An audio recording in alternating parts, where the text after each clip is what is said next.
This is why you don't run away from cops. So for a while now, I've been obsessed with these police body cam videos, and they are so goddamn entertaining that I just had to show you guys. The people in this are so stupid. I don't know why they turn the smallest crimes into actual serious felonies. Okay, so this arrest takes place in Wisconsin, and basically this guy is speeding, you know, standard stuff, and the cop wants to pull him over to give him a ticket. But as is very common in these situations, people try to avoid accountability, and instead of just taking the ticket, which is not really a huge deal, he makes the situation 100 times worse by driving like SpongeBob SquarePants on the road. On December 12th, 2022, a deputy was on patrol when he observed a speeding vehicle in Belvidere, Wisconsin.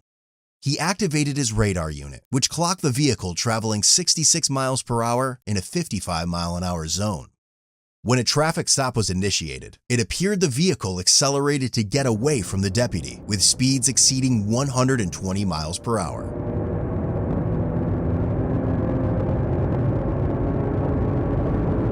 The 24-year-old male driver, later identified as Jordan, continued to flee at high speeds while driving recklessly.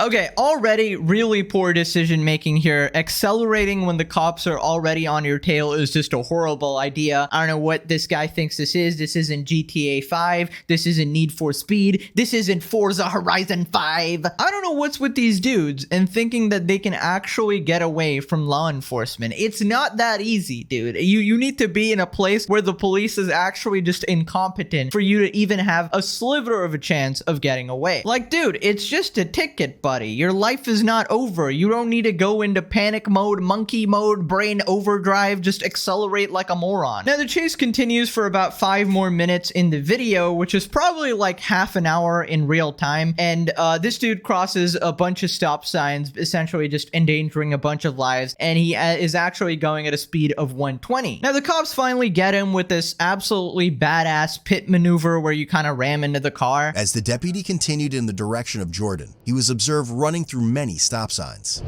They're going past the fire station right now. They're at the stop sign of Owen, North Main. Turned right, heading into Cochrane. Once he went beyond the city limits, the pursuit was reinitiated. When his vehicle was stopped, he quickly backed into one of the squad cars and proceeded to flee again.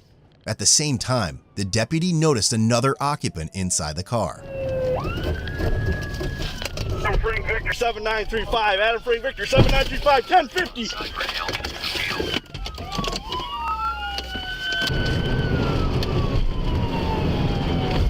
Watch out, they might turn there. Yeah. Taking Prairie Moon. Prairie Moon.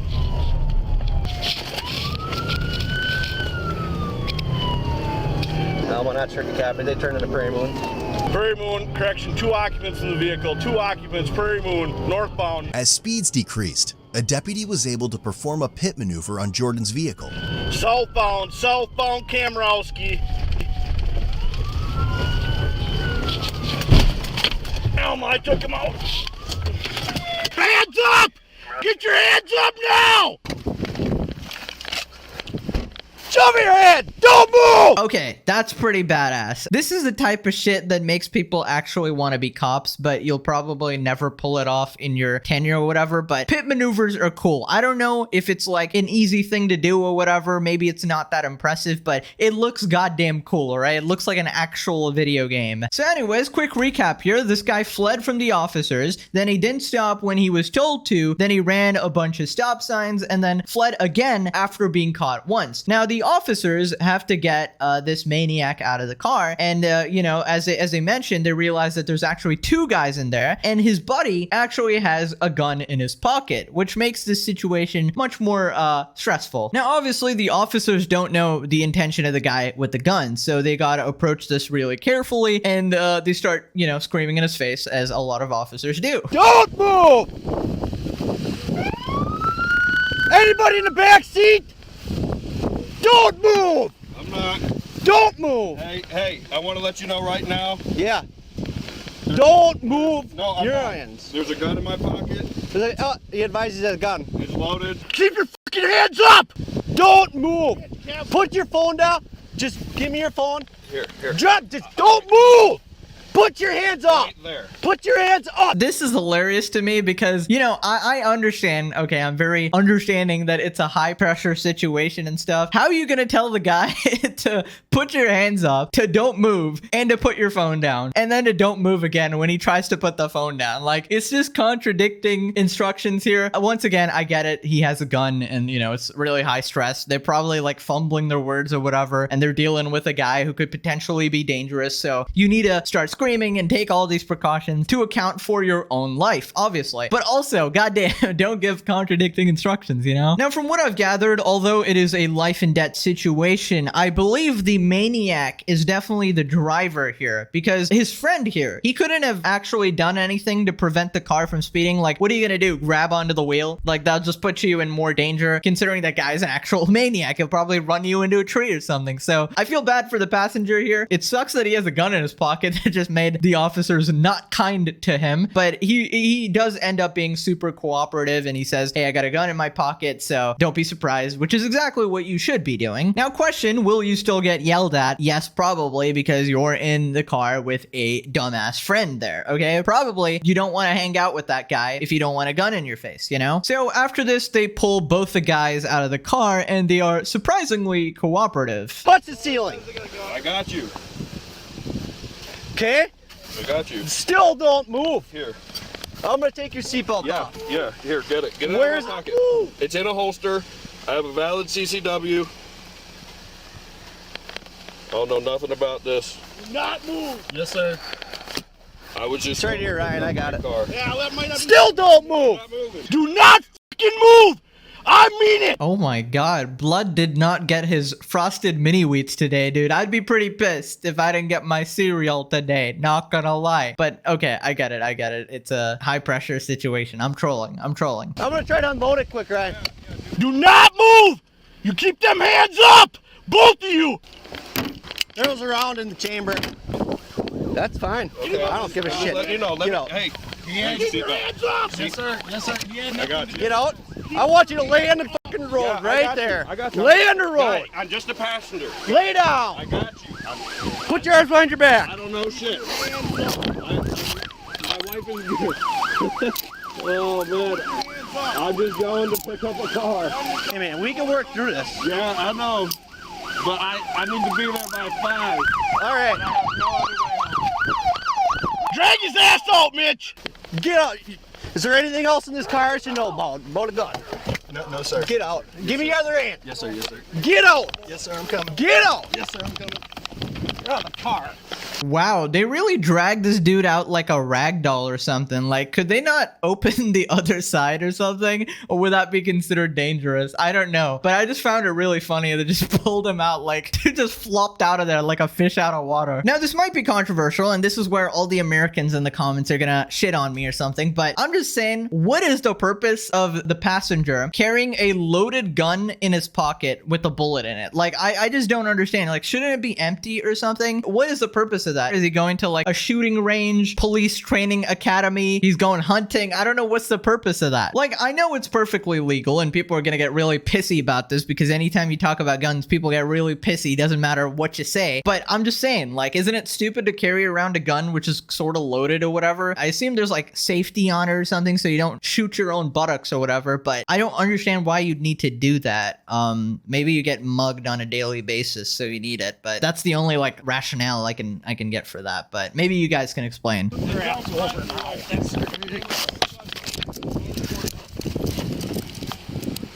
there a message that this is not his fault? I don't care, man. This is my fault. Like that. Okay? I've been living in life. I know, sir. This is And that's how we can work through this, but No, that guy said I'd get a bullet. I don't need a bullet. I said if you move, you'll get a bullet. Was I not clear enough with you? It's not. It's just rude. I didn't do nothing. Rude? You just drove all over the place. No, sir, that I was was the me, sir. passenger. That was me, sir. Think of the circumstances here before you speak. Thank you. You don't need to Please, double up. I did not search him, obviously, but There's a wallet in my back right pocket. okay, we're gonna help you up on your knees here, okay? Yes, sir. Do you need EMS at all? No, sir. You're okay? Yes, sir. Yeah, dude, I don't understand this. How can you be so awesomely cooperative after driving like a maniac, bro? I don't understand this. Like, why weren't you just cooperative when the cop pulled you over? You stacked on so many more charges when you could have just gotten a ticket. Like, essentially, you made a run for it, and then when you got caught, you're like, I mean, you tried to run again, and then when you got caught again with the pit maneuver, you're like, whoopsie daisy. All right, I guess I'm just a normal guy. I'm a turn off my GTA 5 mode. Maybe this guy's just really excited about GTA 6. You guys saw that tweet? The trailer is going to be posted on December. Pretty exciting stuff. We never thought it'd come. So maybe he's getting in early. Now, I want to make it perfectly clear that I don't blame his friend at all, okay? I was just confused as to why he had a gun in his pocket, but obviously he had nothing to do with this. He just got dragged into by his idiotic friend here, and he was very compliant. He did exactly what you should be doing, telling the officer that you have a gun, so they don't accidentally find it and freak out, right? So after this, they question him further, and surprisingly, this dude takes complete accountability. He even bails his friend out, saying like, hey, my friend had nothing to do with this. He didn't tell me to speed or anything. He didn't encourage me to speed or anything. This was all out of my own volition. So leave that guy out of this, which is admirable, I gotta say. Okay. Do you have any weapons? No, sir. I believe there's a lighter in my pocket. That'd be about it. Any other guns in the car? No, Any sir. other people in the back of the car? or No, anything? sir. There was no one. This was not his decision. This was me, sir. Okay, and I respect that. I'll have you step up. Okay. I am on bond monitoring as well. You're on bond? Yes, sir. For what? You don't have to answer that. That's fine. While the deputy was standing by the open door, he detected a strong odor of marijuana emitting from inside. Anything? The two vapes in the cup holder are mine. Okay, the one with weed in them? Yes, sir. Okay, let me take a seat. Tell me you didn't run over weed. No, sir. I ran because I don't have a license and I'm out on bond. I'll have you sit down, bud. I mean, I don't know what to say. At least he's an honest guy. He might be a crazy lunatic who needs to take Mrs. Puff's driving school class for sure. Dude is definitely neck and neck with SpongeBob in driving skills here. He said his friend didn't do anything wrong. That's very admirable. Still put people's lives in danger here, but I mean, at this point, I don't see him doing anything wrong after his grave mistake. Now, after this, they talk about the charges he got, which I'm not sure, like, on what basis are things like dismissed and allowed, but whatever, take a look. Afterward, it was determined the pursuit spanned 11.5 miles. Jordan was charged with felony counts of vehicle fleeing eluding an officer, possession of THC, second offense, bail jumping, ×2, misdemeanor counts of operating without a valid license, third one within 3 years, and bail jumping. At the time, he was out on 3 bonds for 3 open cases. Ultimately, a month later, he pled guilty to vehicle fleeing, eluding an officer. All his other charges were dismissed on the prosecutor's motion. He was given 3 years probation with conditions of no possession, consumption of alcohol, or controlled substances. His driver's license was revoked for 6 months and was also given 31 days of jail credit. All of his traffic citations totaled over $2,500. Again, the prosecutor moved to dismiss all citations, except for one which was operating with a restricted controlled substance. Dude, I don't know if the punishment fits the crime, honestly. In all these cases, I always think it should be worse and longer, but maybe I'm just a bad person. In my head, I can never think of ever doing this in my entire life, so I always think it should be longer. But anyways, that's pretty much it. Happy holidays. Merry Christmas, guys. Hope you guys are enjoying the videos. Click this video or Santa farts on your face. Go watch the second channel for more frequent uploads. I'll see you guys. Bye-bye.